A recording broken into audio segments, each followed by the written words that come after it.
Chodesh Tov. Baruch Hashem, we're in Rosh Chodesh Nissan. A very special day. And we're going to learn a little bit about the month itself, like we do like every month.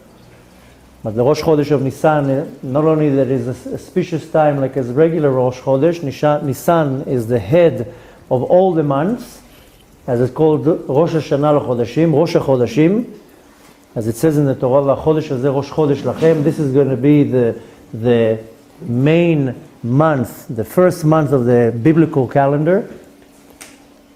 And we spoke about before a few things that we start doing in the month of Nisan, such as we mentioned, we read the Parsha of the Nasi, we say Birkat HaIlanot, we don't say Tachanun. So the month of Nisan is a very, very auspicious time. It's the month when we celebrate the holiday of Pesach. Usually the holiday that we will celebrate on the month already reflects and shows the essence of the month. The holiday of freedom, the holiday of cleaning, the holiday of correction. It's a very powerful month. It's also a very special day today. It's Rabbi Nachman from Breslev's birthday. For the ones of you who are interested, if you want to catch a quick flight to Uman, you might still make it. If not, you can celebrate from here. But the birthday of a tzaddik is a very special time. People confuse it with his yahrzeit. His yahrzeit is in the 18th day of Tishrei. Today is his birthday. But a day that a tzaddik comes down to the world is a very auspicious time. So today is Rabbi Nachman from Breslev's birthday. You don't have to be a Breslever to celebrate the birthday. You can take on yourself to read maybe today Tikkun HaKlali or learn Likutei Moharan. Anything that has to do with that tzaddik is a very big tzaddik that made a very big change and a correction in the world. So we want to talk a little bit about the power of the month of Nisan. So first of all, Nisan is considered the first month in the biblical calendar. And the sign of the month is Taleh, Aries is Taleh. And we see that in the sacrifice of Korban Pesach, we talked about it in the beginning of the week, in the class about the Parasha of Vayikra, we talked about how the sacrifice of Korban Pesach had to be either a sheep or either a goat. These are the two animals that it could be. And we mentioned how the sheep was to correct a pgam, a deficiency in the chesed, and the goat was to correct a pgam, a blemish in gvura. But in this month we see that the animal, even in the sign, is the sheep, is the Taleh, is the Aries. More than that, the star that controls the month is the star of Mars, Kochav Ma'adim. The book of Yetzirah explains how every month has a certain star where it gets its shefa, its hashpa'ah. The letter of the month of the letter that corresponds to the star is the letter Daled. The month of Mars, the star of Mars, the character trait of it is wars. And it sounds very negative, war. But rather, if I channel myself the right way, it means she's agreeing with me. If I channel myself the right way, then the power that comes from the star of wars is not a negative war, rather war. War, W-A-R, a war.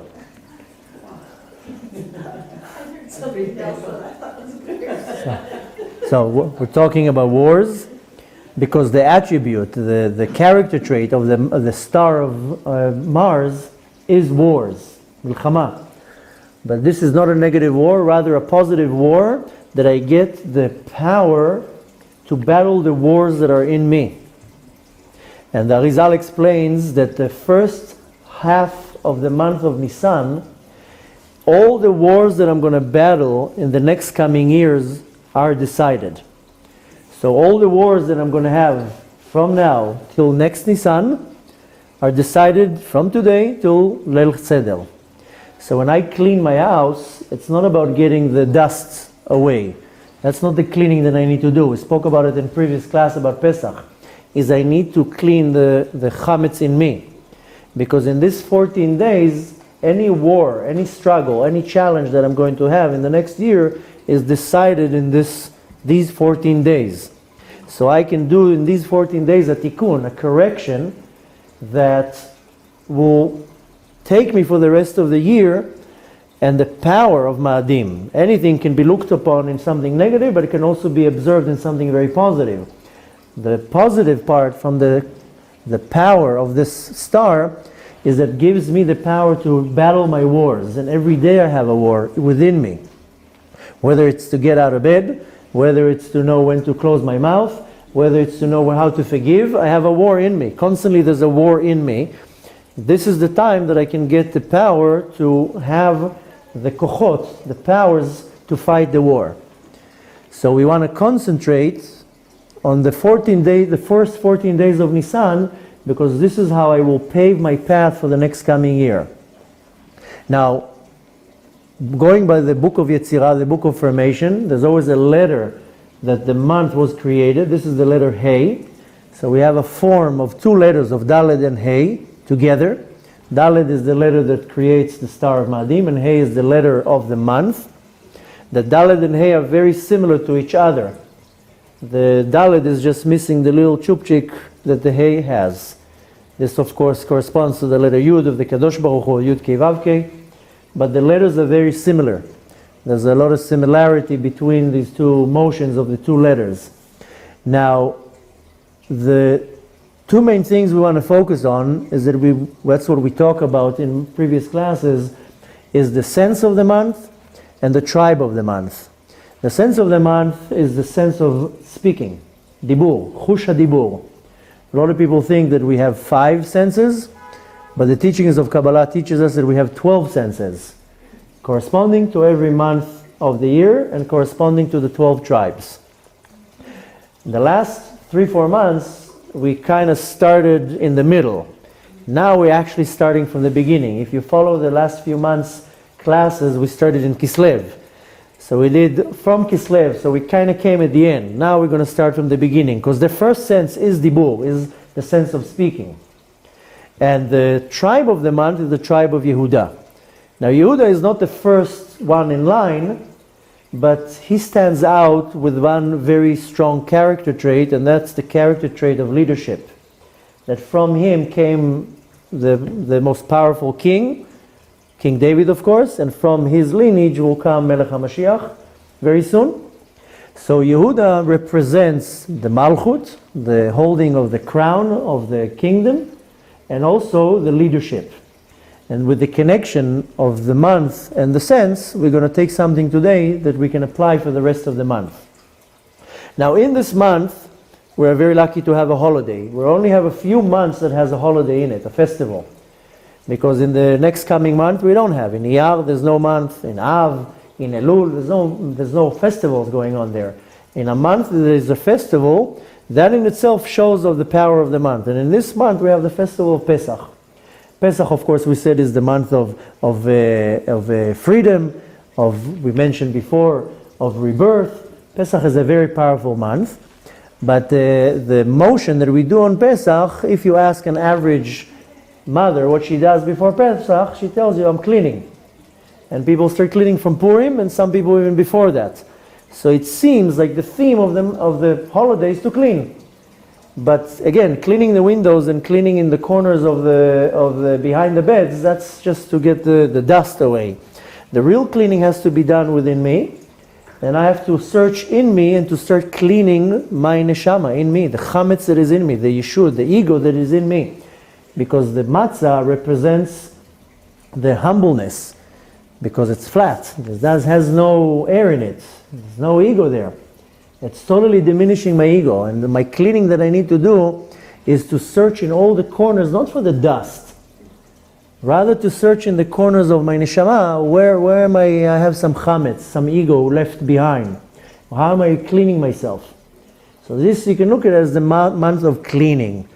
I'm cleaning, I'm fixing, I'm getting all the negative out of me. Because the entire year I accumulate a lot of negative powers in me. Also to negative thoughts and negative attributes and negative speech and actions. Now I'm cleaning it. So it's not only going like that, it's also meditating, okay, where do I really have to clean the shmutz in me, the chametz that is in me. Now, since I'm in the motion of cleaning and correction, and the sense of the month is dibur, means that I have to do a tikkun for my dibur. That's the most powerful sense and the most destructive sense. It's the power of speech. This is called dibur. And what does this power do? It reveals something that comes from a very deep place. And the world was created with dibur, the world was created with speech. Hashem creates the world with speaking. Bedvar havayam chayet olam. Hashem speaks and He creates the world. Now Hashem of course doesn't have a mouth, it's just a power that He uses, so to say, to create the world. And Hashem recreates the world every second. Hashem recreates the world every second. How? In the power of speech. So speech has a very positive part to it of creating, and speech unfortunately can actually destroy worlds. It says that the chaim v'amavet beyad halashon, that the life and death is in the hand of the tongue. So I can create a world with my speech. I just need to read one verse of Tehillim and I created a world, a universe. And I can now curse or lie or cheat or slander or anything else that I do with my mouth, and I can destroy a world. And unfortunately, most of our problems, they start in our mouth. And our mouth is a very negative tool that can literally destroy worlds, hurt people, and go completely against the Kadosh Baruch Hu. One of them, the group of the most severe sins are done with our mouth. Lying, cheating, lashon hara, all these severe things. People do not understand the severity of lying. Now you cannot lie in your thoughts, and you cannot lie in your action. You can only lie with your mouth. And you can only say lashon hara in your mouth. And you can also only slander somebody with your mouth, or do a motzi shem ra. Our mouth is extremely, extremely powerful in both ways, negative and positive. We mentioned in a couple of classes how we have 7 gates to our body. We have 2 eyes, 2 ears, 2 nostrils, and 1 mouth. And when the question arouses, why 1 mouth? Because Hashem says, oy vay if I would give them 2 mouths. 2 eyes is enough, 2 ears, 1 mouth, that's more than enough. If chas v'shalom we had 2 mouths, oy vay what would come out of it? And a lot of people, they have a very big mistake that they're very, very particular with what goes through the mouth, what goes into the mouth. Anything that you'll give them to eat, if it doesn't have 7 stamps on it, they're not going to eat it. And anything that goes into their mouth, they're going to measure it and look at it and look for microscopic worms. What goes into the mouth is holy, but what comes out of the mouth, there's no filter there. So they'll be extremely particular about what they eat, but what comes out of the mouth, if it comes a lie, or lashon hara, or cheating, or anything like that, there's no restrictions. And also cursing, unfortunately, people have a very bad habit that something happens to them, they throw a word. And I don't know where that comes from. I mean, I know where it comes from, but why that word? All sorts of words. You use your imagination. I mean, depends on the language. I know each language has a different word. But sometimes something will happen, right away you throw a word. Why? That word really represents the anger that comes within me. It just goes to show, if you, chas v'shalom, something bumps your leg, or something happens, and you throw a word, it just comes to show you exactly the level of cleanliness in the soul at that moment. Because if the soul is very refined, there's not going to be a word coming out. There'll be ouch, or ay. There's not going to be a word that starts with different letters, and again, you use your imagination. The point is that my dibur, my speech, represents what's inside. If I'm honest, it means my neshama is very refined. If I lie a lot, it means that the neshama is not refined at all. That I cannot even control my mouth, that I have to distort the reality by lying. So we see that the group of very severe sins are done with our mouth. So we want to correct that. And the power of the month is correcting the dibur, is the power of speech. Now, One thing that we have to understand is that when I keep on saying every month that we have a sense to the month, the word in Hebrew is chush, but the word sense is not necessarily what we think of as something that I sense with my hands or my sense of smell. Sense can only come from the word in Hebrew, it's called zikah. Zikah in Hebrew is an attachment or a bond. So sense is not necessarily what I feel necessarily with my actual sense. It's a certain attachment to something. A way to understand it in our level is a talent. Because everybody has some type of a talent. And there's no such a thing that a person doesn't have a talent. Everybody has a talent. Even if it's folding napkins and putting them nice on the table, that's a talent. I mean, it can use for many things. I'm just giving an extreme example, but the reality is that everybody has a talent. One person is talented in music, another one with art, another one with teaching, another one with baking. Doesn't matter what it is. We all have a certain talent. And one of the talents that we have is we have 12 senses, 12 chushim. This is some connection, some bond that I have with my neshama. And everybody has it. So if we have 12 chushim, it means that I have some type of attachment or a bond to this chush, which means that I have a talent of speaking. Everybody has a talent in speaking. Some people are less talented, some people are more talented. To know how to speak, that is a talent. Some people know how to speak, they know how to sell things. They'll sell water to people in Alaska. Why? Because they have a very good talent in speaking. But we all have these talents. All the 12 senses that we have, we all acquire them. And we have them, and I need to know how to bring it out to the open. So even though a person might think, oh, I'm shy, I don't know how to talk, it doesn't mean you don't have the talent, this chush, this sense in you. I need to know how to bring it out. What does it mean, how to bring it out? In simple words, is I need to know when to open my mouth and when to close my mouth. That's the talent that is in me. Because sometimes I can close my mouth in a certain situation, that's it. I corrected the entire situation. And if I open my mouth at the wrong time, the damage will be irreversible. So I have in me this sense, this talent. I just need to know when to open, when to close. And in the month of Nissan has the power of this tikkun, because my mouth becomes open way too many times. Somebody says something that I'm not happy about it, my mouth will open right away and start shooting all the junk that's coming within. So the month of Nisan has the power of tikkun of the dibur. Okay? So this is the first thing that I need to take to consideration, that I have now a whole month to correct this pgam, this blemish. One of the ways that I have how to correct it, I have 7 days that I go on a diet, and every bite that I take out of a matzah, that's a correction for my speech. I mentioned many times that our sages teach us that a person that chas v'shalom talks lashon hara might have a problem when it comes to tchiyat hametim, for the resurrection of the dead. This is one of the averot that can stop a person from getting aroused. How do you say? Getting up in tchiyat hametim. Get resurrected, sorry. Now, one of the things to correct lashon hara is the fourth seudah that we do on Motzei Shabbat. It's called Melaveh Malka. If you notice, many people, when they do Havdalah, they take the wine and they put it here on the back, on the backbone, on the loose bone. Why? Because every time a person says lashon hara, he scrapes a little piece of this bone. This is the bone where we're going to have tchiyat hametim from.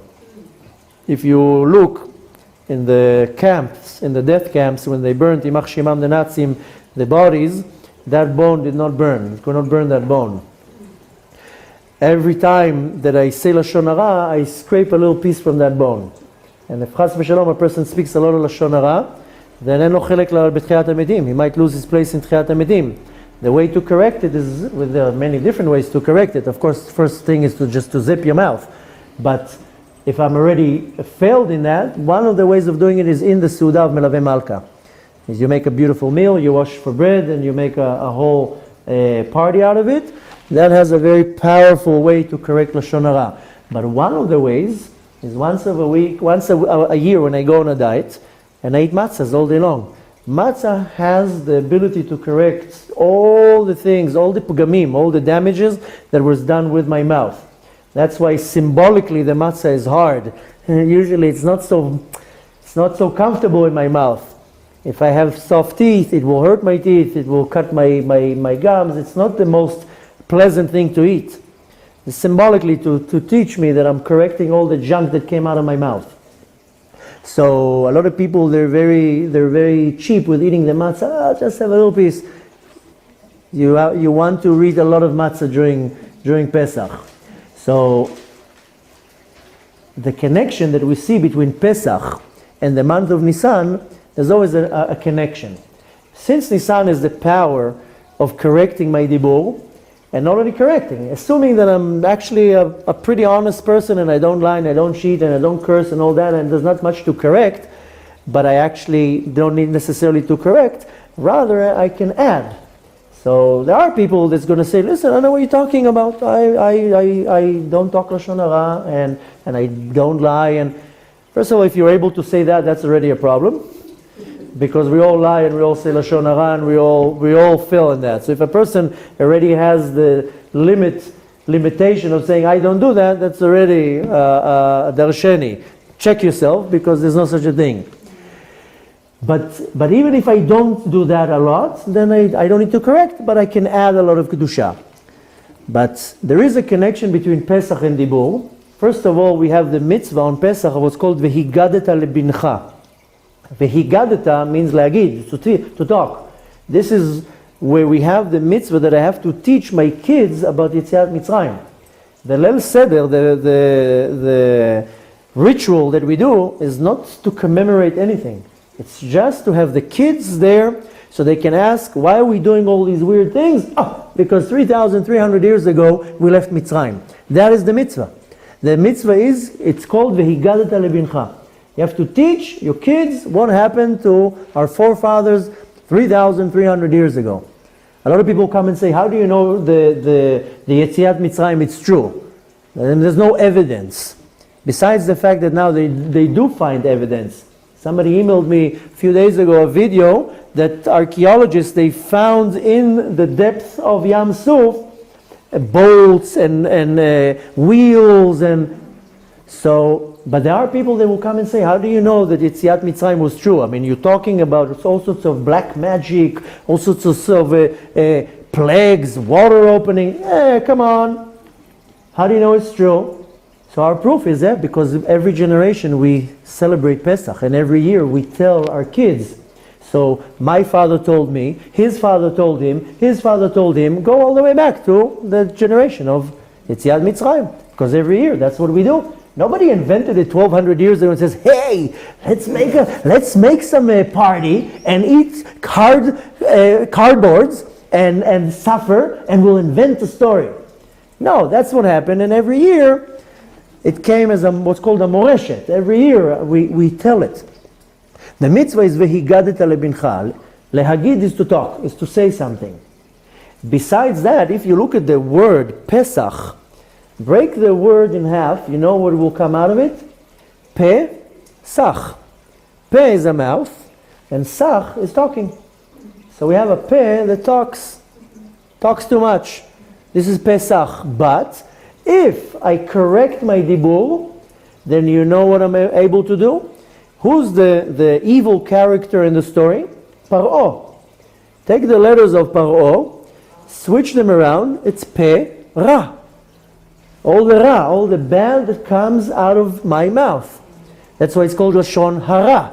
Why Lashon Hara? I'm not talking about, I can talk about other things, and they're not Ra, they're not bad, but the Pe, the Lashon is Ra. It's talking about something evil.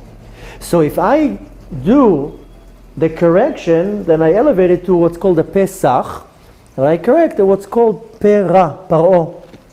So we see a great connection between that. And when I know how to zip my mouth, this is the victory over my Paro. Last week we had a class.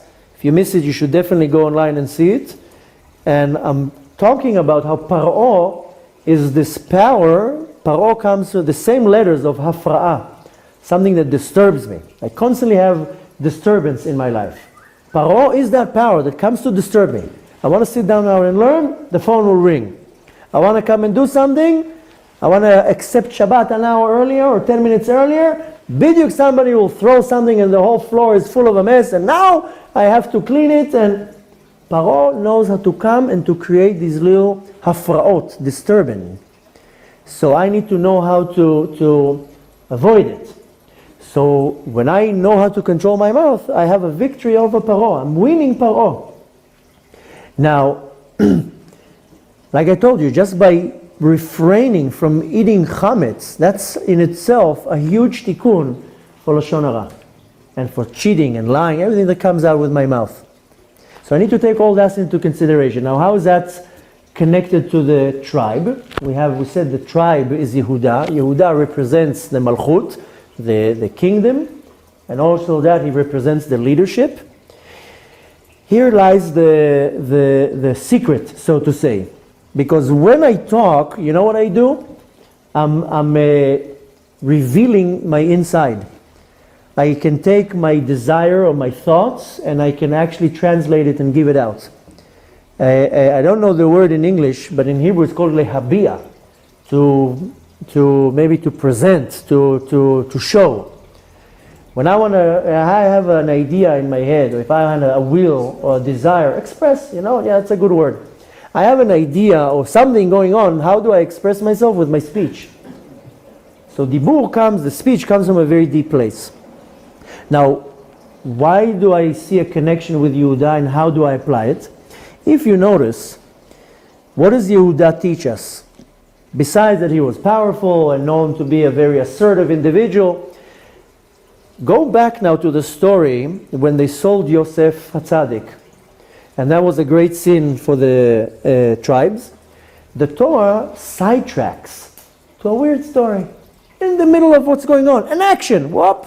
We're going into a story how Yehuda goes, and on his way, he meets his wife, and he has kids, and then 2 kids die. You know the whole story? You follow? What happens in this story? 2 kids die. You know why they died? Because they sinned. They sinned in a very horrible sin. The first one didn't want his wife to get pregnant, so every time they were together, he would not continue the act in order for her to get pregnant. This is where the sin of spilling semen that is prohibited, that's where it originates from. And the first 2 sons, they died because of that sin. The third son, Yehuda, didn't want him to get married. They all got married, by the way, with a lady called Tamar. And the third son, Yehuda didn't want her to marry him. He said he thought she's going to kill him somehow. Long story short, you know the story that he prohibited her from marrying at all, because according to the halacha, she has to marry the brother. He was too young. And then she gets dressed up as a prostitute, and he goes to her. And then she gets pregnant. And then he finds out that she got pregnant, and he says she has to be killed. And then she sends him the signs that he left over. You know what he does? He admits. He admits his sin. Yehuda comes from the word, from the Lashon, Hoda'ah. I admit. Hoda'ah can be thanking, but Hoda'ah can be admitting. Later on, many generations after that, comes a king, David HaMelech, that has the exact same character. He admits. He did a very severe sin, David HaMelech. And then he admits. And we don't know how to admit. I'll get caught with doing something, I will not admit. It's her fault, it's his fault, it wasn't me. When I admit, that's when I reverse the damage that I did with my mouth. This is called the power of admitting, koach ha'oda'ah. That's why we say vidui, we admit. Vidui is when I confess, so to say, and I have to confess 3 times a day. I confess in Shacharit and Mincha and Kirat Shema Lamita. I bang on my heart, Hashamnu, Bagannu, Gazalnu. I basically say I'm wrong. That's why I told you before that if a person says, oh no, I don't talk Lashon Hara, I don't lie. Come on, who are you fooling? Everybody does that. You can have a 2-foot long beard, you'll still lie and cheat, and Doesn't matter how you look, the costume is very simple. The point is, admit. Everybody fails. There's no such a thing. We're not in the level of Rabbi Shimon Bar Yochai. We lie and we cheat and we say Lashon Hara and we do a lot of damages with our mouth. So at least admit. At least know how to admit, and not only lying, anything that you do. The power of admitting is very, very, very strong. How much of this transgression? How much is what? How much of the transgression of whatever is limited when you admit? If you admit, one of the most important parts of the tshuva is the admitting. When I do tshuva and I'm requested, first I have to refrain from doing the sin. Then I have to accept not to do it again. But one of the stages I have to confess. Now sometimes the confessing is not to Hashem. It's to confess to the person that I did something to. And to know how to say, I'm sorry, you know what, you're right. And very few people know how to admit. And not only to admit, to take it to the next level and says, you know what, you are right, I'm very sorry. And how many people can go down from their level and to admit? Now Yehuda comes from the root of Yehuda, comes from the level, from the sphira of Hod. And Hod represents what's called the charata, the regret. I regret. I cannot do tshuva if I do not regret. And I cannot confess if I do not regret. And that can only be done with one motion, and that's killing my ego. If I ego, I will never admit. And this comes, the concept of the cleaning for Pesach, that's cleaning the ego. So I can admit that I can regret what I did and then come and admit. I have to admit in front of the Kadosh Baruch Hu, have to admit in front of the person that I sinned in front of. The point is that I want to take from that this is a month where I correct my talking. And to take to consideration that to control my mouth. That my mouth is very, very powerful. And the talent that I have in me, the chush, the sense about dibur, is not to go on a stage and talk in front of 500 people. That's not what I'm talking about. I'm talking about is to know, to have the awareness. When should I open my mouth and when should I close my mouth? And if you reach to the level that you know when to close your mouth at the right time, your life is going to be much less problematic. Because our mouth causes a lot of issues. And you know when you want to open your mouth? When somebody steps on your ego. And you know you're right. It has nothing to do if you're right or not. It has to do if you know how to close your mouth. So what I want to take from this month is to practice how to bring out this talent from in me. I have this talent. If it's talking about a sense, it's talking means that I have this power in me. To know when to open my mouth. You know what it means when to open your mouth? Sometimes, you're the wrong crowd. I have to talk to that for the men. But you know what it is for a man to one time open his mouth and tell his wife, you look pretty today. Wow. That's it. He won the lottery that day. One time, just say, thank you for cleaning the house. The meal is excellent. Sometimes you need to know when to open your mouth. Now sometimes the woman also has to do that. She has to know sometimes to tell to her husband, thank you. I know you work very hard. I appreciate your hard work. I appreciate the fact that you go and pray and you learn Torah. I know I get something out of it. So we need to know when to open our mouth. Needless to say, when I'm talking to my kids, sometimes one word to say to my kid, I'm proud of you. Wow, Abba's proud of me. Doesn't matter if he messed up or not. I need to know when to open and I need to know when to close. And the way to do it, I have to dig it out from very deep down in my soul. Now is the month where I do it. This is the month where I concentrate. How do I correct my speech? How do I bring out this power? Because the character trait of Yehuda is leadership, is manhigut, is to take charge. I need to know when to put my foot down, not in an argument, with my mouth. When to close, when to know to back off. And that's why I clean for Pesach, because I have to clean all the chametz. The chametz is my yeshut, my ego. And if I don't clean that, I will never be able to be humble and never will be able to admit anything. I need to clean my chametz, my yeshut, my ego, and to know when to admit and to come and say, you know what, you're right, I'm sorry. I'm sorry. And this way we see another connection, because Yudah represents the kingdom, the Malchut. The Sphira of Malchut is a very special Sphira. David HaMelech was, all the kings, they come from the Sphira of Malchut. Because on the outside, it's very assertive, very leadership. The big king has to take leadership, has to take charge. But the inside, if the king is not humble, he can't be a king. If the king cannot lower himself to the level of the nation, of the Am, he cannot be a king. That's why David HaMelech was so successful, because he was humble. That's why Moshe Rabbeinu was a king. Why? He was very humble. The king cannot have ego. The king has to see eye to every individual in the nation to be able to relate to everybody. If I don't know how to relate with everybody, how can I be a king over them? So the sphere of Malchut is very, very special. In one way, it's on the external part, very, very powerful, very assertive, leadership, taking charge, but the inside has to be very, very humble, very, very soft. So I want to take all these character traits and apply them into my life. And apply them into this month, and I have an auspicious time. I have 14 days now to concentrate on. That's why I told you before, reading the Nasi, it's not about reading a piece of a parsha from the parasha. I'm arousing some type of power in me. Because I have 12 senses. We talked about the 12 tribes and the 12 months. I have 12 senses that I know how to ignite these little sparks. And this is the Rosh, the head of all the Chodashim. So what I do in this month, I lay down the ground for the next coming year. Don't focus on Rosh Hashanah. Rosh Hashanah is when the body was created. That's why we're judged for what the body does in Rosh Hashanah. But on Nissan, it's when the Neshama was created. I told you there's an argument in the Gemara. If the world was created on Tishrei or the world was created on Nissan. The Arizal says they're both right, because on Tishrei the body, the world, the physical world was created, and on Nissan the Neshama was created.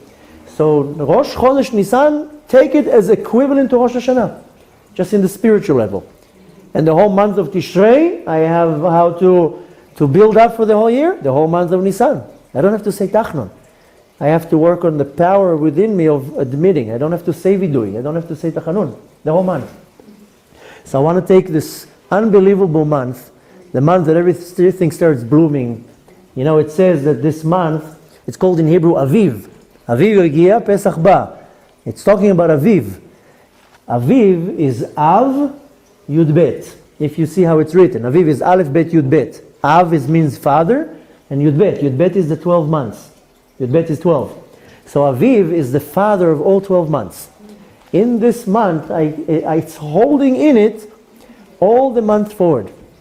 So I can actually now lay the foundation. And I can use the first part of the month when the moon is hidden, which means the stars are what's called, they don't have so much power, they don't have much hitgabrut. I can lay down now for the rest of the year all the wars that I'm going to have for the rest of the year. Which war am I going to have? With my wife, with my kids, with my neighbors, with my Yetzer Hara, with my eyes, with my thoughts. Now's the time where I can put everything in the right place. By how? Working on my speech. Now there is a concept that is called Ta'anit Dibur.